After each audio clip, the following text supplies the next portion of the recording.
KW Continente presenta los análisis y comentarios del ingeniero José Isabel Blandón y Fernando Correa. Seguimos con más de este informativo y vamos a entrar en el análisis internacional con el ingeniero José Blandón Castillo. Y es que el mundo sigue generando mucha información, sobre todo con la reacción de China y Francia ante este pacto de seguridad entre Estados Unidos, Gran Bretaña y también Alemania. ¿Y qué está sucediendo con esta crisis política, se le podría llamar, ingeniero, en Argentina, y todo lo que ha ocasionado la visita del presidente cubano a México? Porque también el presidente colombiano se encuentra en España. Buenos días, José Luis. Buenos días, ingeniero. Buenos días a toda nuestra audiencia que nos sigue en KW Continente y en Canal 21 Next TV. Hoy es viernes. Todo el mundo sabe que hoy es viernes. Con calma. Nuestras cifras en la lucha contra el COVID son excelentes, pero el virus está allí. Así que tenga mucha precaución, no se acelere, tome las cosas con calma y perspectiva. Hemos avanzado, pero la lucha no ha terminado. Muchas cosas en el campo internacional que compartir, José Luis. La primera que le quiero decir al país es que hay una advertencia que está llegando por diferentes fuentes de que el consorcio de periodistas de investigación internacional prepara otro trabajo sobre Panamá, enfocándose en una firma de abogados. Ayer, el expresidente Ricardo Martinelli, en una contundente nota dirigida a este consorcio ante preguntas que le hacían, explicaba las preguntas que le hacían, pero también nos ponía en alerta de cosas que sabemos que están ocurriendo.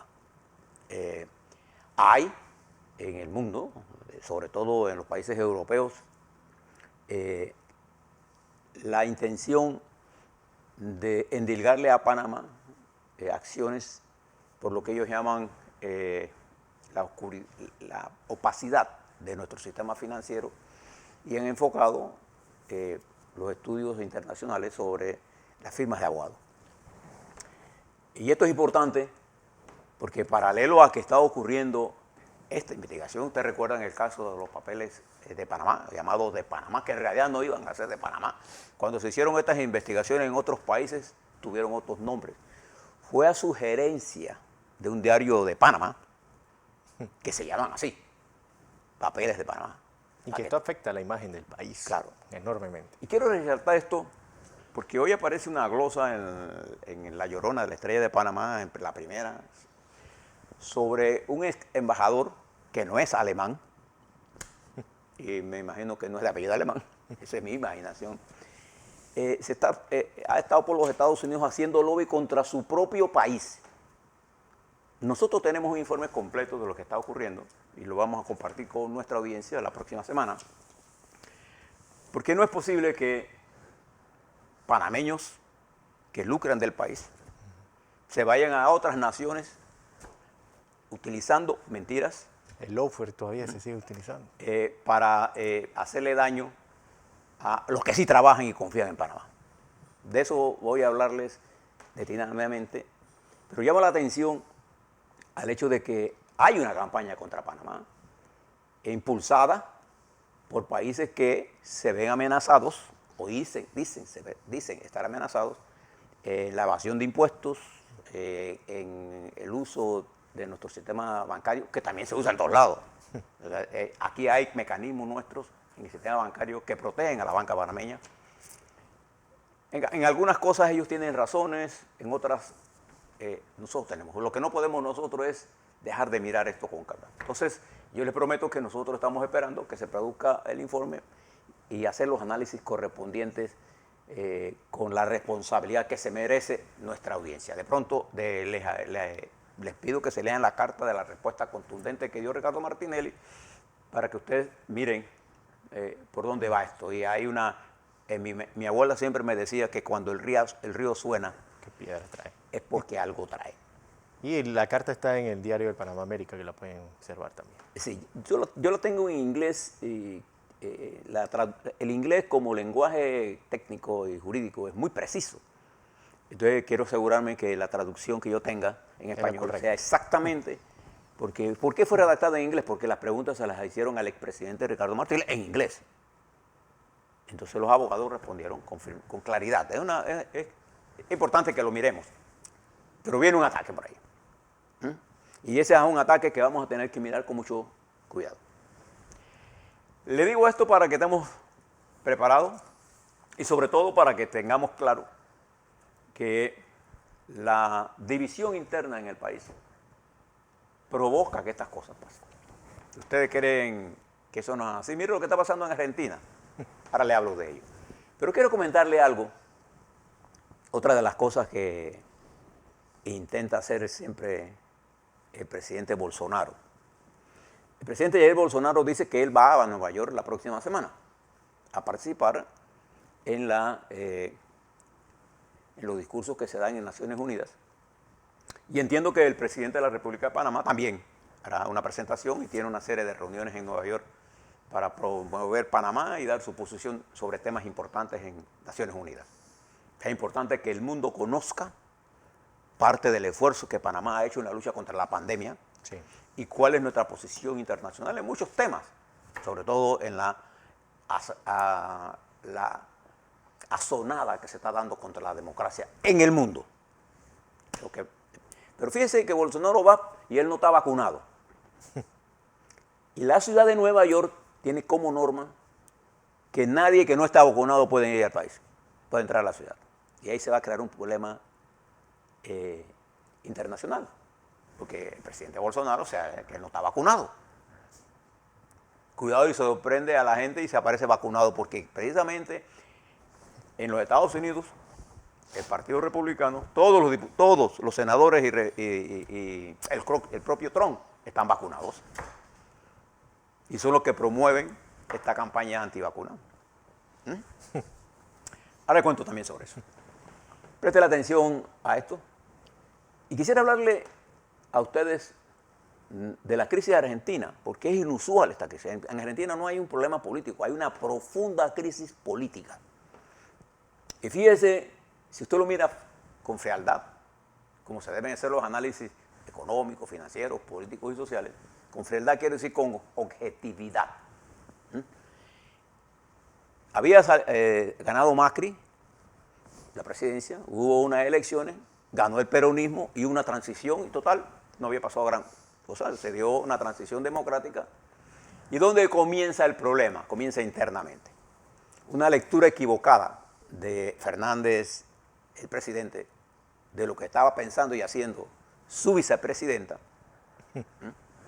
lo llevó a negar lo que ella le pedía después de las primarias. Las primarias fueron la ruptura del dique, no en la sociedad, porque en las primarias demostró la fuerza política de la oposición, que está en mejores condiciones para ganar las elecciones dentro de 2 meses, que son legislativas, y en mejores condiciones para ganar la presidencial del 23. No quiere decir que la ha ganado, no ha ganado nada. Esas primarias no decidieron nada sobre el poder. Pero ahora están tomando como una medición, Sí, ¿no? Exactamente.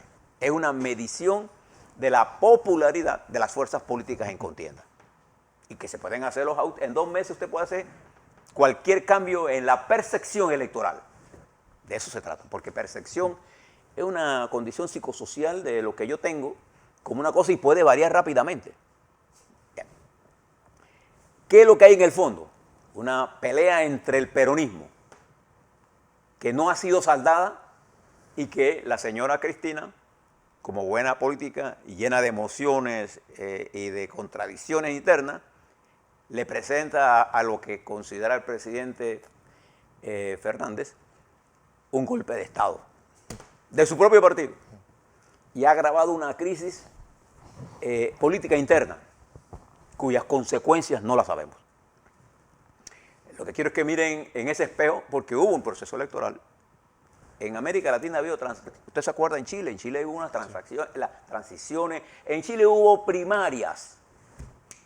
Y las figuras más destacadas del centro derecha y centro izquierda perdieron y subieron nuevos jóvenes que van a elecciones ahora, el 21 de noviembre, y no pasó nada. En Ecuador perdió la izquierda y ganó el centro derecha cuando gana Lazo la presidencia. ¿Y qué pasó? Nada. Entonces, llama la atención esto porque en Argentina han perdido las proporciones el partido de gobierno. El peronismo está en una crisis. Esa crisis puede llevar a la nación a otra crisis. Y que ya ha generado la renuncia de varios ministros. Preste la atención a esto, porque simultáneo a eso están ocurriendo muchas cosas en el mundo. Usted me preguntaba sobre las reacciones después de este llamado pacto AUXA. AUXA es un acrónimo de Australia, Reino Unido, UK y USA. Entonces, AUXA es el acrónimo de un acuerdo de seguridad que los Estados Unidos, Gran Bretaña y Australia llegaron. Y fíjese la primera reacción de dónde viene. Viene de Francia. El presidente Macron, que tiene 37 mil millones de razones, puestas en dólares, expresa lo siguiente. Con este pacto, los Estados Unidos ha traicionado a Francia. ¿Por qué dice él eso? Porque Francia tenía en su lista venderle submarinos tradicionales a Australia por un valor de 37 mil millones. Y ahora resulta que esos submarinos con potencia nuclear lo va a vender los Estados Unidos y Gran Bretaña a Australia.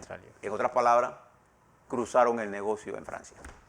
Preste la atención al mundo cómo se manejan las potencias. Eso es lo que quiero resaltarle. No el conflicto per se, sino lo que está detrás del conflicto.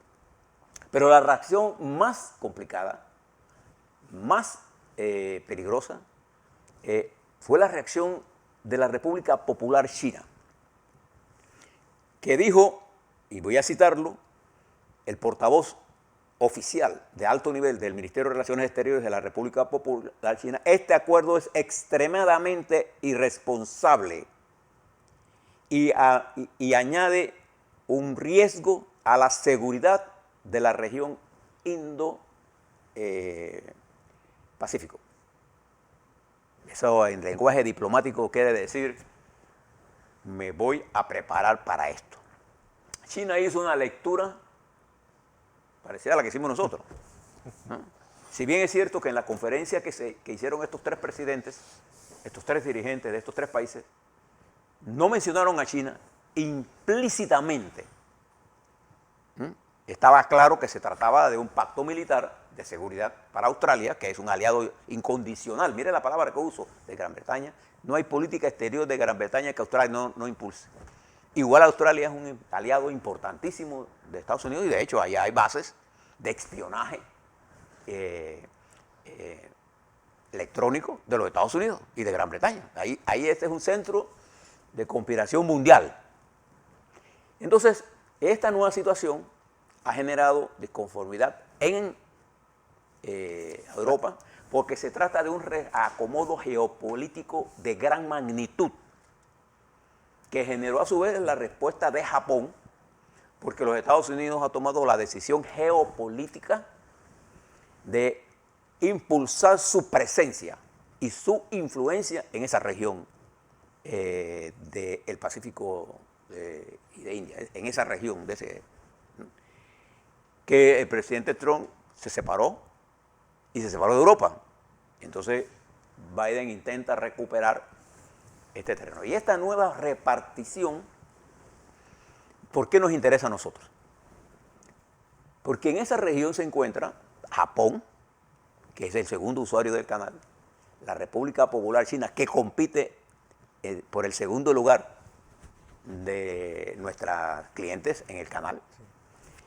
Y está los Estados Unidos, que es el primero usuario del canal, por lejos. Estados Unidos es como el 60% de los usuarios del canal, y entre Japón y China se llevan el 25 al 30% de ese trapo. Por eso que nos interesa ese conflicto, porque no es porque queremos tomar partida, sino porque él puede influir en la vida nuestra.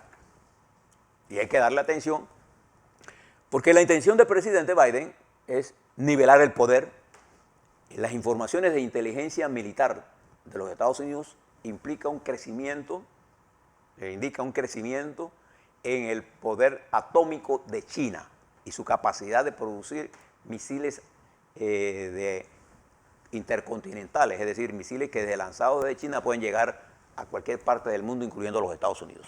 Y que muchos diarios consideran esto que ha hecho Australia, ingeniero, como un enemigo que lo pone ante China. Y recuerde que Australia y China tienen una disputa económica, comercial, poderosa, y que ha afectado a Australia, pero Australia ha tenido forma de mercadear. Y recuerde además que hay una escasez de alimentos en el mundo. Australia es una gran productora de alimentos y es un gran aliado estratégico de estos dos países.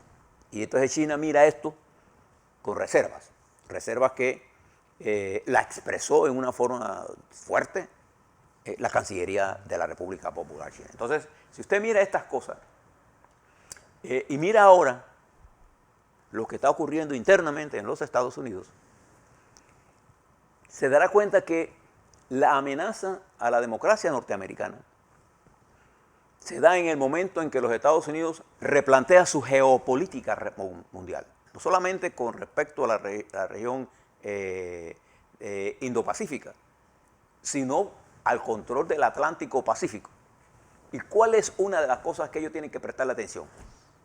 Panamá. ¿Por qué? Porque nosotros somos el estrecho que comunica el oeste de los Estados Unidos con el este y el este de los Estados Unidos con el oeste, y todo lo que va de Asia hacia el este de los Estados Unidos, ¿por dónde pasa? Por la ruta más barata que hay y competitiva en esta área. ¿Cuál es? Panamá. El canal de Panamá.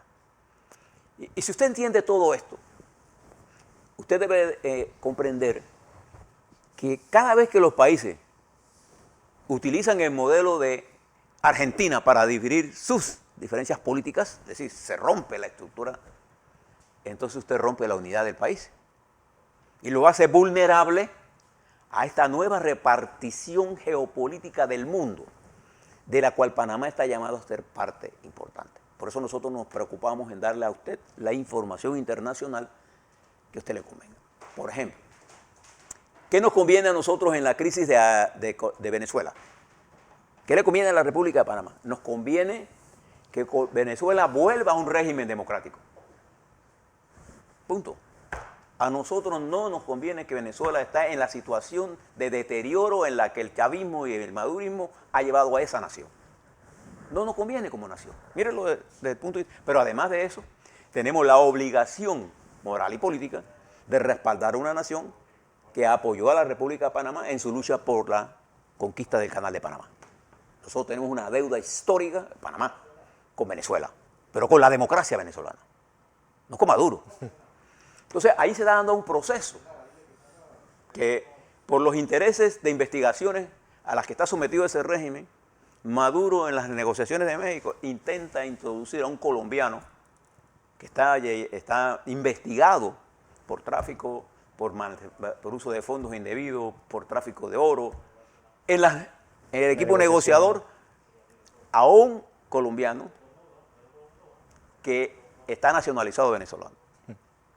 Entonces usted le debe preocupar todo esto porque además hay un general que trabaja en la inteligencia venezolana que está preso y que va a ser deportado a los Estados Unidos.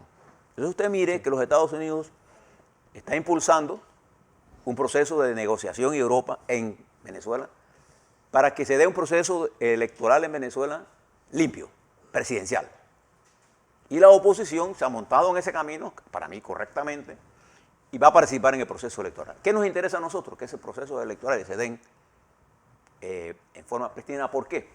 Porque una parte de la reconstrucción de Venezuela va a pasar por nosotros. Nosotros somos el país que tiene la capacidad de suministrar a Venezuela lo que necesite una vez que Venezuela entre en el terreno de la democracia participativa. Entonces, nosotros tenemos que mirar la política exterior en función de nuestros intereses. Por eso yo critico duramente, diría hasta implacablemente, aquellos panameños que, queriendo hacerle daño al país o a algunas personas dentro del país, se van a otras naciones, ¿no?, a indisponer a la nación, a darle motivos para que vengan estas operaciones llamadas de investigación periodística. Y digo llamadas porque cuando estudiamos los papeles de Panamá 1, la versión 1, nos dimos cuenta de la gran manipulación que había. Eso estaba dirigido contra el BRICS, ese bloque que conforma China, Brasil, India, Rusia y Sudáfrica. Y observe para que usted vea de dónde venían las transacciones. Y se llama papeles de Panamá, pero los de Suecia se llaman papeles no sé qué, los de Bahamas se llaman, tienen otros nombres, pero a este le pusieron de Panamá. Pero además de eso, nosotros tenemos una crisis política, no solamente en Argentina, en Haití. En Haití la crisis no tiene ya nombre, ellos hicieron una nueva edición de crisis política. El primer ministro acusado de ser el asesino, él vota el fiscal, renuncian los ministros, no hay elecciones, no hay Cámara de Diputados, la Corte Suprema no está. Ese es un país en total desastre. Y el problema de eso es que está exportando migración ilegal que prefiere morirse en el mar o en las selvas que morir de hambre. De todas maneras van a morir. Entonces a nosotros nos interesa una solución a la crisis de Haití, que se estabilice eso. Igual que nos interesa que Centroamérica esté estabilizada. La razón por que el general Torrijos decidió participar en la democratización de Nicaragua fue porque Somoza era un obstáculo para el desarrollo y un peligro para el Canal de Panamá. Esa es la verdad. Entonces, este es un mundo en el que se confunde tanto, hay tanta información. Mire lo que pasó ayer en México. El presidente López Obrador, haciendo un uso de esas facultades legales que tiene, ha generado una discusión política por la presencia del presidente de Cuba y los acuerdos que él, político, tiene él con Cuba, él, no el pueblo mexicano. Y entonces esto ha generado, aparte de los enfrentamientos que tiene él con los sectores privados y con los Estados Unidos, una situación tensa y en proceso de hacerse más dura. El propio presidente argentino tenía que volar a México para tomar posesión del cargo de CELAC y decidió Fernández no irse por temor a lo que pueda hacer la señora Kirchner. Bien, este panorama internacional de esta complejidad, añádale las elecciones de Alemania la próxima semana, añádale la crisis que se ha generado en Holanda, en los Países Bajos, por la renuncia de la ministra de Exteriores, Sigrid Kaag, por su pésimo papel en el manejo de la debacle de Afganistán. Añádale usted este nuevo pacto. Añade lo que está pasando en Rusia. Rusia es una exportadora de vacunas y varias docenas de colaboradores cercanos al presidente ruso, Vladimir Putin, están enfermos de COVID. Y uno entonces se pregunta, ¿y qué está haciendo Rusia? Y ahora añádele que acabo de leer un estudio, mírelo con reserva lo que le voy a decir. En Israel se han dado cuenta que 30% de la población de ese país no está vacunado. Como consecuencia, gran parte del azote del Delta viene por ahí. Y termino diciendo lo siguiente, termina esta semana en una forma dramática los cambios que se están dando, cuyos efectos en Panamá son inmediatos. Preste la atención a la posibilidad de que una nueva versión de papeles de Panamá puede salir. Vengan a golpearnos porque en este momento Europa discute si nos incluye en listas más duras que las grises o listas negras que nos hacen daño a nuestro sistema financiero. Y estas investigaciones a los bufetes de abogados tienen un terrible efecto en la percepción internacional de Panamá. No juguemos con esto. Por eso nosotros vamos a esperar y le haremos los análisis correspondientes cuando tengamos todos los documentos, para que usted esté informado y usted sepa cómo defender la patria, no entregarla al poder extranjero o a las ambiciones de locales que se hacen millonarios y después atacan a la patria. Y A la vuelta. Y todo esto, ingeniero, también con un presidente de El Salvador que usa el mismo discurso de demás mandatarios de que cuando está el pueblo contra él, está financiado por grupos internacionales. Sí, ellos nunca son culpables. Ellos son inocentes. Bien, a la vuelta le vamos a hablar de COVID. Les adelanto que estamos bien. Voy a presentarle una información sobre cuántos muertos hay, porque por allá hay alguien diciendo que en 90 días Panamá representa 17 muertos por la COVID y en 10 días 70 muertos por los enfrentamientos entre pandillas, asesinatos. ¿Eso es verdad? Claro que no es verdad. Les doy la cifra ahora y las gráficas para que usted tome las decisiones. Vamos a hablarle sobre el directorio del PRD y sobre el impacto que podría tener esta segunda versión de Panamá, de lo que podría llamarse esta investigación de este consorcio internacional de periodistas investigativos.